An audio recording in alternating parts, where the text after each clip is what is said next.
Hello guys, welcome to my channel. तो आज के इस वीडियो में मैं आप लोगों से शेयर करूंगा एलपीटी के रिगार्डिंग में। एलपीटी मतलब लैंग्वेज प्रोफिशिएंसी टेस्ट होता है और ये होता है सिर्फ क्लरिकल का रिक्रूटमेंट में, मतलब आईबीपीएस सीएसए के रिक्रूटमेंट में। तो इसमें क्या होता है कि जो आपका स्टेट से जौन से स्टेट से आप अप्लाई किए उसी स्टेट का जो लोकल लैंग्वेज होता है उसको आपको 10th या 12th क्लास में पढ़ा हुआ रहना चाहिए। अगर आप उसको नहीं पढ़े हैं तो आपको एलपीटी के थ्रू जाना होगा, मतलब डॉक्यूमेंट वेरिफिकेशन के दौरान आपका वो लैंग्वेज में कितना नॉलेज है वो देखा जाएगा कि सफिशिएंट नॉलेज है कि नहीं बैंकिंग में कस्टमर डीलिंग करने के लिए। क्योंकि आप क्लरिकल जो होता है फ्रंट लाइन स्टाफ होता है, कैश और केवाईसी करना होता है, तो इसमें कॉन्वर्सेशन काफ़ी ज़्यादा होता है कस्टमर से। तो आपको लैंग्वेज में अच्छा खासा ज्ञान होना चाहिए हर स्टेट का लोकल लैंग्वेज में, मतलब जौन से स्टेट से आप अप्लाई किए उस स्टेट का लोकल लैंग्वेज जो होगा। तो अब आता है कि इसका टॉपिक में क्या रहता है लैंग्वेज प्रोफिशिएंसी टेस्ट। तो लैंग्वेज प्रोफिशिएंसी टेस्ट में मेनली दो तरह का चीज़ हो सकता है। एक है वर्बल कम्युनिकेशन और सेकेंड है रिटेन में। रिटेन में आ सकता है आपका पैसेज। पैसेज में मान लीजिए 10 का क्वेश्चन रहेगा, उसमें से आपको 40 या 50% मार्क्स स्कोर करना होगा, मतलब 4 या 5 क्वेश्चन करेक्ट करना होगा। और नहीं तो ऐसा भी हो सकता है कि कोई पैराग्राफ लिखने दे, ऐसा भी हो सकता है। तो ये बैंक टू बैंक वेरी करता है। अब मैं आता हूँ यूको बैंक के एलपीटी के रिगार्डिंग। तो यूको बैंक में क्या होता है सीएसए में, जो डॉक्यूमेंट वेरिफिकेशन में, इसमें 10th या 12th में आप पढ़े हैं कि नहीं वो नहीं देखा जाता। जो सबका एलपीटी होता है, एलपीटी बहुत ही नॉर्मल सा होता है। जैसे कि 2023 बैच में जो रिक्रूट हुआ था, मान लीजिए कोई हिंदी स्टेट से है, तो 2023 में जो हुआ था एक हिंदी पैराग्राफ लिखा हुआ था, उसको आपको सेम टू सेम देख के लिखना था, मतलब बस चिपकाना है उसमें से सेम टू सेम लिख के, यही टॉपिक था। और 2024 में क्या हुआ, उसमें भी एक मान लीजिए हिंदी लैंग्वेज था, पैराग्राफ लिखा हुआ था हिंदी लैंग्वेज में, और हिंदी में ही आपको उसको देख के बस लिखना होगा, मतलब लिखना था, चिपकाना है बस, मतलब कॉपी पेस्ट करना है।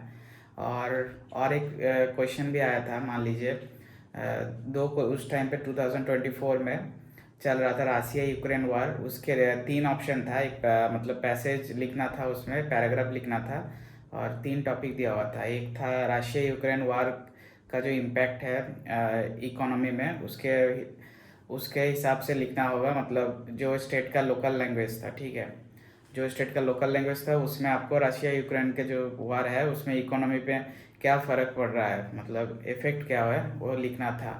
मान लीजिए जो भी लैंग्वेज है आपका, मतलब मराठी है तो मराठी स्टेट का, नहीं तो हिंदी, नहीं तो बंगाली, जो तमिल जो भी है उसमें से आपका उसी लैंग्वेज में उसके बारे में लिखना था। एक टॉपिक ये था। दूसरा टॉपिक था आपका लाइफ में एक खास दिन, ठीक है, मतलब जो स्पेशल डे आपका एक लाइफ में जो भी है उसके रिगार्डिंग लिखना था। तीसरा टॉपिक मुझे याद नहीं है। तो जो भी है तो ऐसा था। तो ऐसा कुछ नहीं कि बहुत डिफ़िकल्ट है, टॉपिक में 3-4 टॉपिक रहेगा तो उसमें से एक टॉपिक इजी ही रहेगा।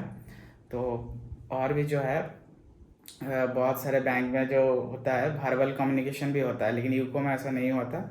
वर्बल कम्युनिकेशन में मेनली आपका इंट्रोडक्शन पूछा जाता है, name, address, parents name, schooling, passion क्या है आपका, आप बैंक क्यों ज्वाइन करना चाहते हैं, इसको लोकल लैंग्वेज में प्रैक्टिस कीजिए बोलना, ठीक है, यही सब पूछेगा।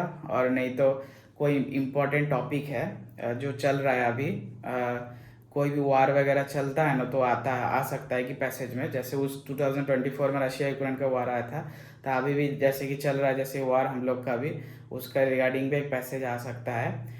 जो स्टेट से आप अप्लाई किए उस स्टेट के लोकल लैंग्वेज में लिखना पड़ सकता है। तो ये टॉपिक आप प्रैक्टिस कर सकते हैं। आपका पैशन जो है उसको बोलना लिखना दोनों प्रैक्टिस कर सकते हैं। आपका लाइफ का एक खास दिन, स्पेशल डे, उसको भी आप बोलना या लिखना दोनों प्रैक्टिस करके रखिए, ठीक है। ऐसे इतना डरने वाला कोई नहीं है, यूको में तो ईजी होता है। तो अभी एंजॉय करो थोड़ा, जितना दिन ज्वाइनिंग नहीं होता है। बाकी ज्वाइनिंग मेल या कुछ भी रिगार्डिंग अपडेट मिलेगा तो ज़रूर बताएंगे। बाकी इंस्टाग्राम में द अभिक बैंकर फॉलो कर लीजिएगा।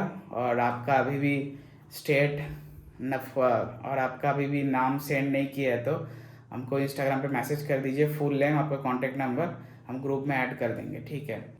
आशा करते हैं कि ये वीडियो के थ्रू आपको थोड़ा सा हेल्प मिला होगा। तो यही सब प्रैक्टिस करते रहिए, ज़्यादा डरने वाले कोई बात नहीं है। सभी ऑलमोस्ट 99.99% पास होगा एलपीटी में, जिसका भी डर है। तो एलपीटी सबका होगा। जो आप लोकल लैंग्वेज पढ़े हैं कि नहीं 10-12 में, यूको में नहीं देखा जाता है, सबका एलपीटी होगा। तो आप लोग रेडी होइए और जो भी है डॉक्यूमेंट सारे रेडी कर लीजिएगा, original and xerox copy self attested करके, और कैरेक्टर सर्टिफिकेट और मेडिकल सर्टिफिकेट जो है वो डीबी मेल जब आपका रिसीव होगा उसके बाद ही बनाइएगा, ठीक है। और आधार कार्ड जो है ये आपका एड्रेस प्रूफ माना जाता है, और पैन कार्ड जो है ये आपका आइडेंटिटी प्रूफ है, ठीक है। ये दोनों चीज़ ध्यान रखिएगा। बाकी सबका अरेंज करके रखिए, रेडी होइए, कभी भी मेल आ सकता है। तो वीडियो अच्छा लगा तो लाइक शेयर एंड सब्सक्राइब जरूर कर दीजिएगा। मिलते हैं नेक्स्ट किसी वीडियो में। Bye bye.